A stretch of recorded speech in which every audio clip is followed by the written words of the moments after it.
Quem está chegando para conversar com a gente agora aqui no Nova Manhã Brasília é a Patrícia Castro, ela que é médica dermatologista e vai falar com a gente um pouquinho sobre o Dezembro Laranja, que é um mês que lembra justamente a importância de se prevenir e tratar o câncer de pele. Patrícia, bom dia, bem-vinda. Olá, Ariane, bom dia, muito obrigada pelo convite. A gente que agradece a sua participação. Patrícia, todo mundo ouve falar sobre o câncer de pele, né? Ele é o mais comum no Brasil, inclusive, segundo o próprio INCA. Agora, muita gente tem, por razões diversas, manchinhas, pintas, sinais. Quando saber que um desses pode ser um risco, pode ser um sinal de alerta e deve te levar a procurar um médico? Helena, a gente tem que ficar atento, né? Porque realmente, como é muito comum no Brasil, e aí as pintas, né, são muito comuns, lesões de pele são muito comuns no cotidiano de todo mundo, mas tem alguns indícios de que podem sugerir uma necessidade de avaliação médica para descartar uma lesão cancerígena, né? A gente sempre orienta que usamos uma regra que fácil de avaliar, fácil de aprender, de entender, que é a regra do ABCDE, no caso, para avaliar pintas, né? Então, se a lesão, se você tem uma pinta, algum sinal na pele que esteja crescendo, a lesão que tenha um formato que tenha modificado, né, ela tenha mudado a forma da lesão, uma lesão com a borda, com a borda irregular, que esteja tomando um formato diferente, com crescimento irregular. Quando tem duas cores ou mais de uma lesão, uma pinta, por exemplo, se ela tem mais do que 0,6 centímetros, meio centímetro, e se é uma lesão que tem um histórico recente de ter crescido e mudado a aparência. Claro que a gente leva em consideração outras coisas, como a pessoa relatar que tem dor, tem sensibilidade, que a lesão, no caso, pode sangrar, machucar e não tem indícios de que esteja cicatrizando. Então, qualquer pinta, né, com esses indícios, ou mesmo uma mancha vermelha, alguma lesão de pele que não cicatriza, que machuca facilmente, que forma uma casquinha, pode ser um indício de uma lesão cancerígena e precisa de uma avaliação médica. Doutora Patrícia, bom dia, bem-vinda sempre aqui à Nova Brasil FM. Doutora, eu me recordo muito de um texto de fim de ano, aproveitando que a gente está no mês de dezembro, ficou muito famoso anos atrás na televisão, na voz de Pedro Bial, que dizia, use o filtro solar, né? Dava ali uma série de orientações para o novo ano, mas reafirmava a importância do uso do filtro solar. Eu sei que o uso do filtro é uma coisa que a gente ouve desde sempre, né? Tá no mesmo balaio ali de alimentação saudável, atividades físicas. E por que a gente tem tanta dificuldade de levar a sério, hein? Essa orientação do filtro solar vale para mim também, doutora. Eu concordo com você. A gente tem essa dificuldade muito grande, né? De inserir. Eu acho que criar o hábito, criar a rotina leva um tempo. Até mesmo porque eu acho que a gente vem de um histórico, né? Não tão antigo, dos nossos avós, que ainda não existia a rotina, a cultura, e não tinha nem informação suficiente nessa época, no sentido científico mesmo, sobre o filtro solar dos nossos antepassados mais próximos, dos nossos avós. Então, é um histórico mais recente, é uma história mais recente, é uma evidência mais recente de que tem a necessidade de usar, porque ele protege realmente, ele é o que mais protege do aparecimento de um câncer de pele, né?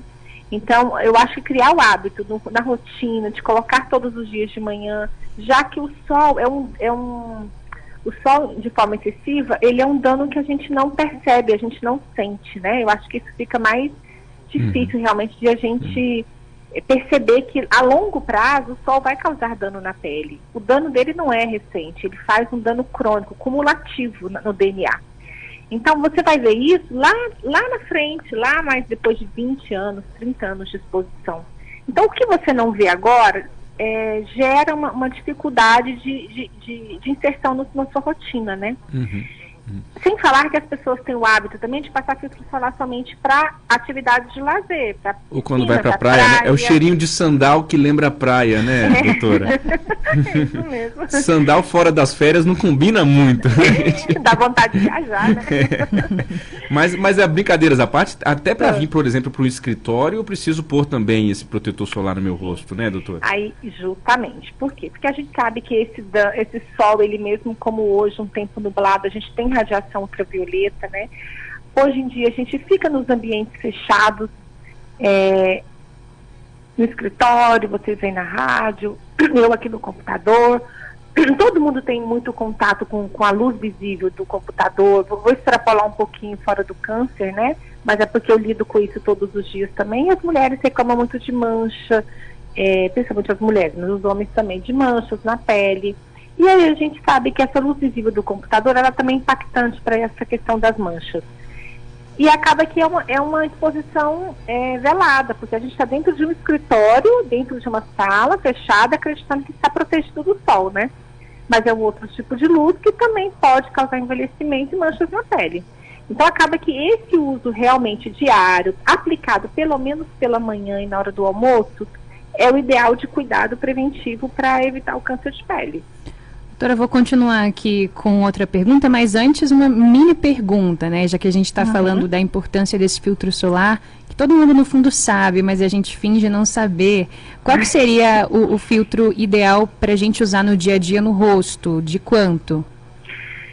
A gente fala assim que, de forma genérica, né, generalista, um filtro solar com fator, né, de proteção, tanto para UVA quanto para UVB, radiação UVA e radiação UVB, a partir de fator 30, já é suficiente. É o mínimo que se deve usar.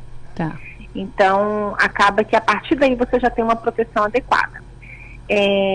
Não tem aquela história que as pessoas falam, doutora, mas se eu passar de um filtro 30 para 60, eu vou dobrar minha proteção? Não vai. Não é essa correlação com essa, né, de forma exponencial, como as pessoas estão achando. Mas quando você aumenta mais a fotoproteção, 50, 70, 90, hoje em dia a gente tem os 99, a gente realmente cria uma barreira um pouco melhor, não é o dobro da proteção, né? Mas assim, é uma proteção significativa quando principalmente a pessoa já tem alguma doença de pele, que a gente quer reforçar aquele cuidado.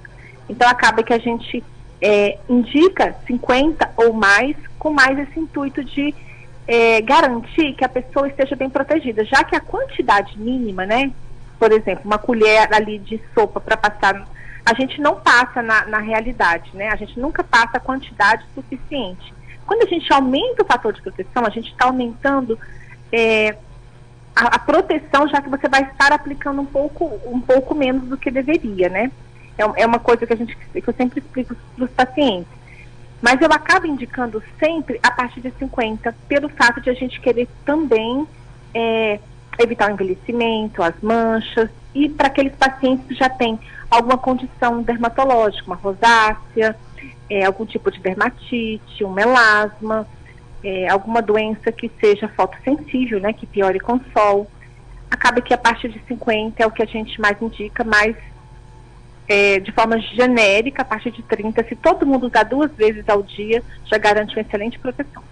8h20 agora em Brasília. A gente conversa ao vivo com a doutora Patrícia Castro, ela que é médica dermatologista. Estamos falando sobre o Dezembro Amarelo, um mês aí de prevenção ao câncer de pele. Doutora, para o nosso ouvinte da Nova Brasil FM, você recomenda, e para todos que estão nos acompanhando, claro, mas especialmente hoje aqui na Nova Brasil, qual a orientação de frequência de ir a um dermatologista? Quanto tempo preciso ir? Quanto tempo? E mais do que isso, quando eu chego numa consulta do dermatologista, os senhores todos são treinados a identificar ali no meu corpo todo essas manchinhas, ou tem que ser uma coisa que parte do paciente? Olha, doutora, eu tenho aqui essa mancha aqui, levanta a camisa aqui, eu tenho essa outra, tem uma outra aqui nas minhas costas. Como que é o comportamento dentro de uma consulta de dermatologista? Então, Diego, a rotina do dermatologista acontece da seguinte maneira. Quando o paciente chega no consultório, eu sempre oriento o paciente peço a autorização dele, claro, né? Posso examinar todas as suas lesões, então todo dermatologista tem essa prática de a gente pedir a pessoa para se despir, ficar somente das roupas íntimas, para a gente examinar tudo, né?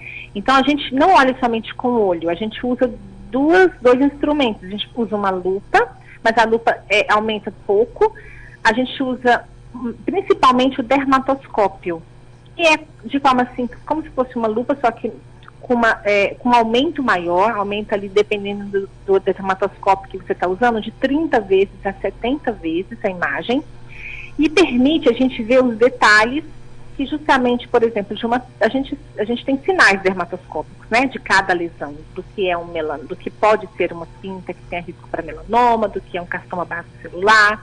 Então, de acordo com as características que a gente tem que levar em consideração, a gente examina lesão por lesão com o dermatoscópio.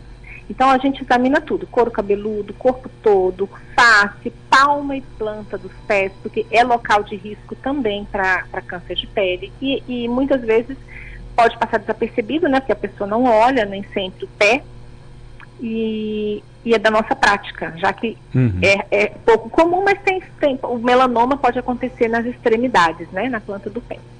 Então, a gente tem essa prática de examinar tudo, não precisa o paciente solicitar. Claro que o paciente sempre fala, mas tem 3 aqui que estão me incomodando, essa e aquela. Claro que como a pessoa é leiga, às vezes o que está incomodando ela nem sempre é uma lesão de risco, né? E muitas vezes uma pintinha plana, marronzinha, que para ela é bonita, para a gente pode ser uma lesão de risco. Daí a necessidade de avaliação do especialista mesmo, do dermatologista. Pode ouvir aquilo, né, doutora? É meu charme, né? Minha pintinha de estimação aqui, né? Já vou contar vou fazer um relato aqui que aconteceu com a paciente minha. Veio para tratar um melasma no rosto, né? Aquela mancha de gravidez, e estava com uma blusa decotada. Ela estava com uma lesão bem típica. Então, quando eu olhei, eu falei, gente, essa lesão é um melanoma. E pedi para examinei, realmente tinha indícios de ser um melanoma. Ela, mas essa pinta é antiga, eu tenho ela desde jovem, desde adolescente, eu não quero tirar, é meu charme. Lembrei dela porque ela falou justamente essa frase.